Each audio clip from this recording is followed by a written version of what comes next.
Hello everyone, welcome back to my channel. तो आज हम पढ़ेंगे राइट टू एजुकेशन। तो आरटीई एक्ट कब आया था? 2009 में। ठीक है। इसमें क्या क्या चीज़ करी गई थी देखो। ये कब आया? पहली तो चीज़ इसने कहा, ये जैसे हमारा 86 अमेंडमेंट एक्ट हुआ था। कब हुआ था? 2002 में। उसमें आर्टिकल 21A जोड़ा गया था। पूछ लेते हैं 86 अमेंडमेंट एक्ट कब हुआ था? 2002 में। जिससे क्या जोड़ेगा? Article 21A। तो इसमें किसकी बात करी? Free and compulsory education. और कितने से कितनी उम्र तक के बच्चों के लिए? 6 से 14 ईयर तक के लिए ये फंडामेंटल राइट बना दिया। ठीक है। तो क्या हुआ? पता लग गया। आरटीई एक्ट 2009 में आया था, जिसमें क्या करा? 86 हुआ जो अमेंडमेंट एक्ट, लेकिन हम पहले ही कर चुके थे 2002 में, जिसके थ्रू हमने आर्टिकल 21 का ए पार्ट जोड़ा था। उसके में क्या था कि प्रोवाइड करेंगे 6 से 14 साल के बच्चों के लिए फ्री और कंपलसरी एजुकेशन। ठीक है। अब हम चलते हैं आगे। फिर इसने बात क्या क्या करी है देखो। इसका जो टैगलाइन है वो क्या है? फ्री एंड कंपलसरी एजुकेशन की है। अब ये किस किस चीज़ों को मना करता है? पहली चीज़, पनिशमेंट बिल्कुल नहीं करनी। ठीक है। तो कहीं भी आपको कोई ऐसा ऑप्शन दिख जाए, पूरी सीडीपी हिंदी इंग्लिश कहीं भी दिख जाए जिसमें पनिशमेंट की बात हो, वो बिल्कुल नहीं करनी। इंटरव्यू टेस्ट प्रोसीजर नहीं रखना एडमिशन के टाइम पे। फीस का कोई लेना देना नहीं होगा, क्योंकि ये फ्री एजुकेशन की बात कर रहा है अपने आप में। और प्राइवेट ट्यूशन जो टीचर देते हैं वो, यानी कि कोई भी जो सरकारी टीचर होगा वो प्राइवेट ट्यूशन नहीं देगा। ठीक है। Running of school without recognition, यानी कि कोई भी ऐसा नहीं हो कि मतलब बिना सीबीएसई वगैरह से लिंक करे हुए या बिना स्टेट बोर्ड से रिलेट करे हुए ही अपना एजुकेशनल इंस्टीट्यूट चलाना शुरू कर दे, उसे लिंक करना पड़ेगा। ठीक है। अब फ्री एजुकेशन का मतलब क्या है? फ्री एजुकेशन का मतलब सिर्फ ये नहीं है, इसमें सिर्फ इतनी बात नहीं थी कि सिर्फ उन्हें पैसों से फ्री करा जाए। फ्री का मतलब था free from tension, anxiety, stress, fear, यानी कि किसी तरीके का उन पर दबाव ना हो, किसी तरीके का उन पर डर ना हो। इन सब चीज़ों से भी फ्री वो होगा। ठीक है। अब ये सारी चीज़ें हमारी आई, और इसी में आरटीई में एक चीज़ और डाली गई थी, पीडब्ल्यूडी एक्ट। पीडब्ल्यूडी एक्ट क्या था? Person with disability. इसमें बस इतनी सी चीज़ ध्यान रखो, पर्सन विद डिसेबिलिटी एक्ट कब आया था? 1995 में आया था। और उसे रिप्लेस किसने करा था? आरपीडब्ल्यूडी एक्ट ने। आरपीडब्ल्यूडी एक्ट क्या था? Right of the person with disability act. ये कब आया था? 2016 में। ठीक। तो इसमें क्या क्या चीज़ें हैं? अब थोड़ा थोड़ा सा चलो, ये मेनली हो गया, इतना ज़्यादा डीपली पढ़ने की ज़रूरत नहीं है।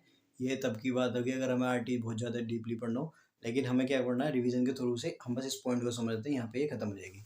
क्या किस किस चीज़ की इसने बात करी? पहली, फ्री एंड कंपलसरी एजुकेशन। ये तो इसकी टैगलाइन ही है आरटीई की। तो फ्री एंड कंपलसरी एजुकेशन का मतलब क्या हो गया? Free from stress, fear and fees वगैरह, तो वो तो फ्री है ही।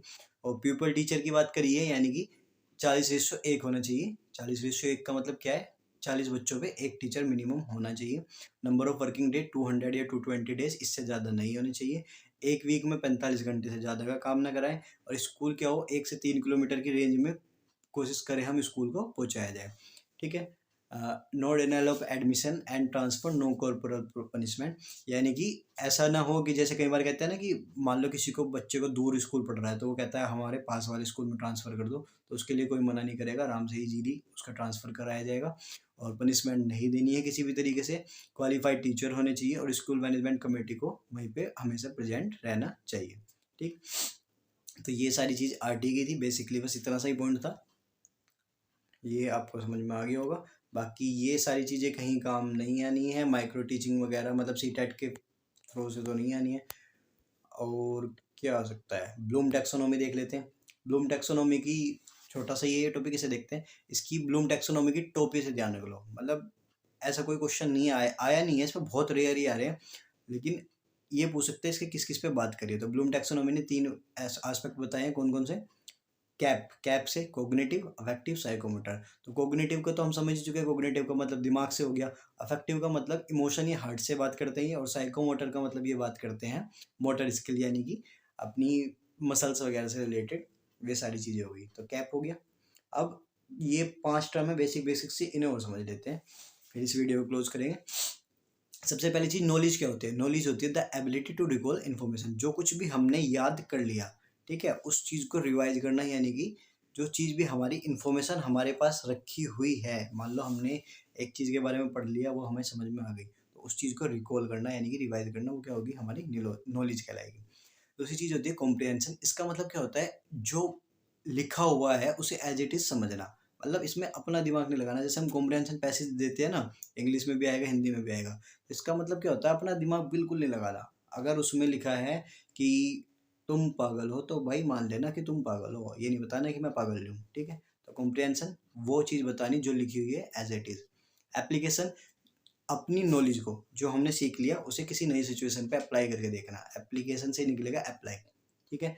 एनालिसिस क्या होता है, एनालिसिस होता है पार्ट में तोड़ के पढ़ना, एनालिसिस और सिंथेसिस ये और भी सारे किसी भी मतलब हर सब्जेक्ट में तुम्हें मिलेंगे, ठीक है। एग्जाम्पल दे देगा भाई उसने कौन सा तरीके से अपना ये प्रॉब्लम सोल्व करी है। तो अगर कोई पार्ट को तोड़ तोड़ के पढ़ रहा है, पार्ट्स में तोड़ना आ जाएगा एनालाइज में, ठीक है। और सिंथेटिक क्या होगा, पार्ट्स को जोड़ कर पढ़ना, जोड़ का मतलब इंटीग्रेट करना, ठीक है। यानी कि जैसे मान लो किसी ने एक इन्फॉर्मेशन दे दी, किसी ने दूसरी दे दी, किसी ने तीसरी दे दी, इन तीनों इन्फॉर्मेशन को कलेक्ट करके कंक्लूजन पे पहुंच जाना, वो क्या हो जाएगा, सिंथेसिस।